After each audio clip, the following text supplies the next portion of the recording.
Hello everyone, and welcome back to the Stranded Deep again. Oh, ding. What was that for? Ah, my crab is cooked. So yes, the game got updated again. I don't know what exactly is new, but I have made some changes. Most of all is that big structure over there. But I should give you a quick tour. Obviously, everything is still the same here. I found a FedEx, or DeadX, box. Now, I also found out that, obviously, that's a Castaway reference. You can also find Wilson. I think I might have mentioned that in one of my previous videos, actually. Anyway, so nothing else has changed over here. This is all still as is. I have explored to some more islands, obviously, to get more materials to build this. I found lots of engine. It's really getting quite annoying now. I found everything. The one thing, my goal in this game is to build a boater moat, a boat motor that you can put on a raft, and that means that you can it's a lot easier to sail to islands, obviously. And so far, I found everything I need. I found lots of... Oh, ding, another crab's done. I found lots of engines, lots of fuel tanks. I found 2 propellers, but the one thing that I'm still waiting on is a... What's the word? Carburetor. It's really difficult to find. So, a lot of the time that I've been doing offline, as well as building this, is just going around other islands and shipwrecks and things trying to find things. But anyway, into this place. So this is obviously, we've got lots more lanterns I found as well, which is quite nice. I don't know quite what I'm going to do with this place yet. I feel like I should put some more stuff in here. But for now, this is, once we get up to the top, this took me quite a while. This took me several days, in fact, actually, to do this. This is my watchtower. Up here, I have a lantern, obviously, binoculars, and also I found a flare gun. I don't know what it does yet. There's only 2 flares in it, so I don't want to waste them. But this is good because you can see a lot. And I also found that these things here are shipwreck, are under bubbles from underwater wrecks. So that's quite useful to know. I think I've explored that one. Oh, crab's done again. But yeah, so you know. I'm really starting to make something of this island. I found some... The annoying thing, going around other islands, is that I've found much nicer islands. But I've made such a start on this one. I've already had to move, pick up shop once and move. I really can't be asked to do it again. So, this is as we are. Let's get some more potatoes. And I've got, I've got a lot of stuff I need on this island. I've got lots of potato plants, obviously, yuccas. I'm still waiting. I really hope this is true, because I heard that the coconuts regrow, but I've not yet seen any. So I've literally been harvesting coconuts from like loads of other islands. Is that one? Yeah. So just so I can have lots of yummy food. Lots of sticks. I had a lot more sticks, but obviously I've used a lot of them to do my tower.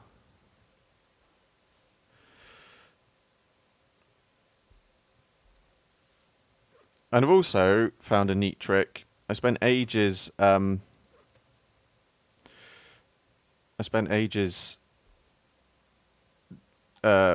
seawater to try and keep my thirst up, where I found that you can actually just leave the buckets out and they fill up with fresh water as they go. Now, I think I checked this one out over here. I put a bucket there, I'm pretty sure I did.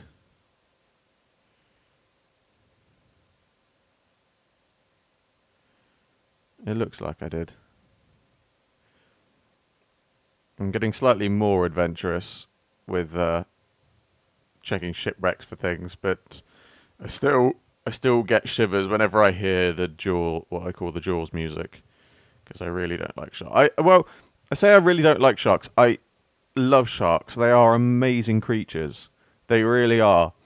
And you know, the whole thing of them being man-eaters is just absurd. You know, they use their jaws in the same way that we use our hands. They're testing it. It's called a test. It is called a test bite. That's what it's known as. And, you know, they don't, you know, okay, yes, they do attack humans. There have been several unprovoked attacks on humans, and they have actually killed and partially consumed and eaten attack humans. But generally, the fatalities aren't from, you know, the attack by the shark. They're from blood loss, which technically is the attack from the shark, but you know what I mean. You know, it's not the shark's fault. The shark's just doing what it does. Let's get some more crabs. You know, it's a shark. It eats.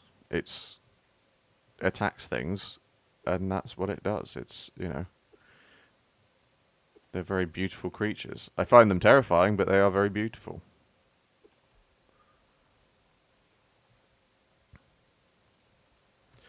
But I have yet to really go near one. I've tried to kill one in this game a couple of times, and I just don't. I can't do it.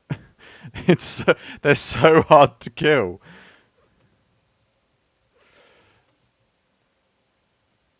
I'm sort of still waiting for one to come in near me. What would be brilliant? A good update for this game, as well as a survival guide, he says through gritted teeth, would be if you could create some sort of chum that you can put in the water. Because obviously when you bleed in the water, the sharks do come after you, which is a brilliant mechanic, but that's not what you want when you're bleeding.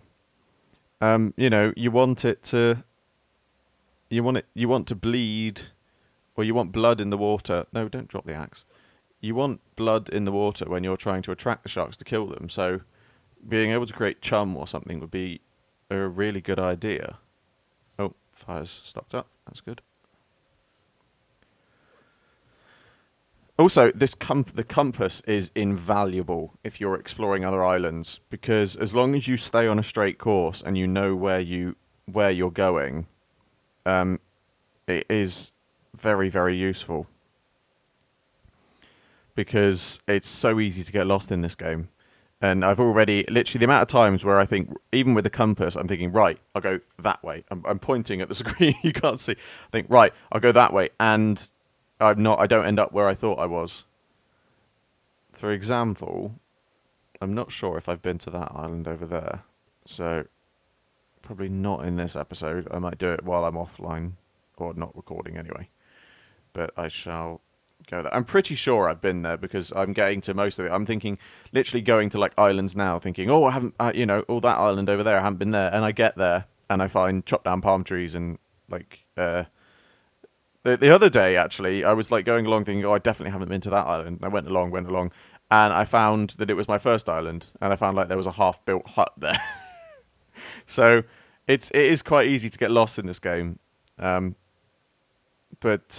it's still enjoyable. It's good because, like I said, it gives you a goal. You know, I've got a goal, not just survival. I've survived for 65 days, but you know, you can build things and you craft things and you do stuff, and there's lots of stuff to find.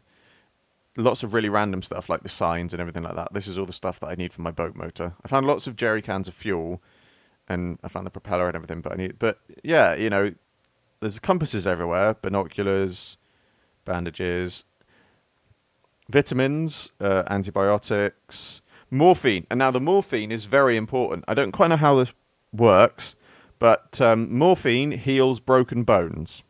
So those of you who are playing Stranded Deep, wandering around with a broken arm, I did for quite a while, yes, morphine heals your broken bones. So that's good and useful to know. I'm just I know I'm just looks like I'm wandering around the island. I'm looking for a shark because I really want to try and kill one again, but I don't know how to get hold of one. See, I do this to get a quick glimpse of what's beneath the water. Oh God, I've just been scared by a sardine. Yeah, to get a quick glimpse below the water, because basically if you do manage to do that, you get to see the outline of wrecks, which is very useful to know if you're diving and wreck hunting for things. But also, you can sometimes, if you're very lucky, is that... Have I been to that? Is that the wreck with the bubbles? Yeah. See, even now, I'm getting confused by wrecks that I've already been to. Yeah, if you're lucky, you can sometimes see the outline of a shark in the distance, so you know where they are. The most terrifying thing about the sharks that I've come across in this game so far is when I was rowing along in the middle of the dark, and I have a torch now, which is good, which is always equipped. And I was rowing along, and I came like near this buoy, and I was just bored because I was rowing so much, and I was just flicking the torch on and off like that. And it's pitch black; you can't see anything. So I can see the boat, and I can see where I'm going. I've got the compass bearing. I don't need the torch on. But basically, the water is completely black, and as you flick the torch on and off, you can see things under the water. And I was just going flick, flick, flick, flick, flick, and then I flicked it on, and there was just this huge great white shark coming along the along the bottom of the screen. And oh god, I was not expecting that. Literally, I was so terrified. Have I been to that one? Hello. Don't tell me there's a ship here that I've missed all this time. I must have. Is that a shark as well? I think I can see the outline of a shark. Oh no, it's a stingray. I must have been to that ship. I must have done. I can't believe for a second that I haven't.